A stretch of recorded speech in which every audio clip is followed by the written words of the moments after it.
আসসালামু আলাইকুম রহমতুল্লাহ। প্রিয় ভিউয়ার্স, প্রিয় ইমানদার মুসলমান ভাই ও বোনেরা, দেশে বা বিদেশে যে যেখান থেকে আমার ভিডিওগুলো দেখছেন, আপনাদের সবাইকে এমআরএস টিভি 12 চ্যানেলের পক্ষ থেকে স্বাগত, শুভেচ্ছা, ভালোবাসা জানাচ্ছি অন্তরের অন্তঃস্থল থেকে এবং আমাদের এমআরএস টিভি 12 চ্যানেলের পক্ষ থেকে। আজকে হচ্ছে 123 নম্বর ভিডিও। 123 নম্বর ভিডিওতে ছোট্ট একটি হাদিস, রাসূল সাল্লাল্লাহু আলাইহি ওয়াসাল্লামের অসংখ্য হাদিস থেকে ছোট্ট একটি হাদিস আপনাদেরকে পড়ে শোনাচ্ছি।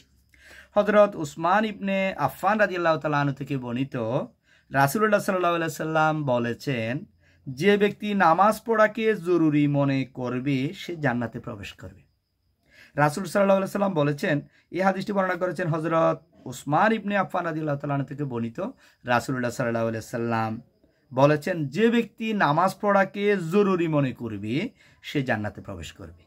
এই হাদিসটি এসেছেন বাজ্জার মাজ ওয়াইজ জাওয়ায়েদ গ্রন্থের ভিতরে এসেছে 2/15 নম্বর হাদিস এসেছে, যে বলতেছে নামাজকে জরুরি মনে করবে।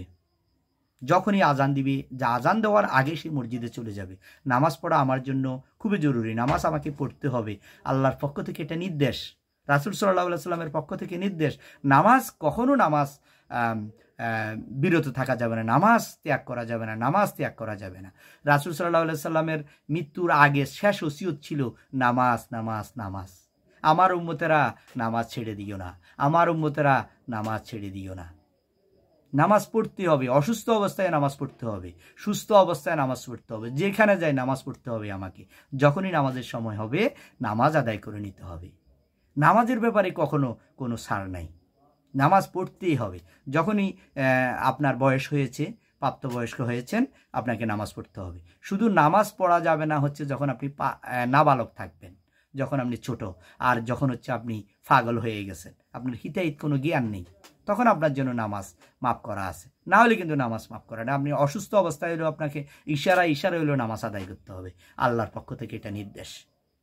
তাহলে আমরা আমাদের জীবনের সবচেয়ে জরুরি কাজ, সবচেয়ে গুরুত্বপূর্ণ কাজ, সেটা হচ্ছে নামাজ আমাকে আদায় করতে হবে।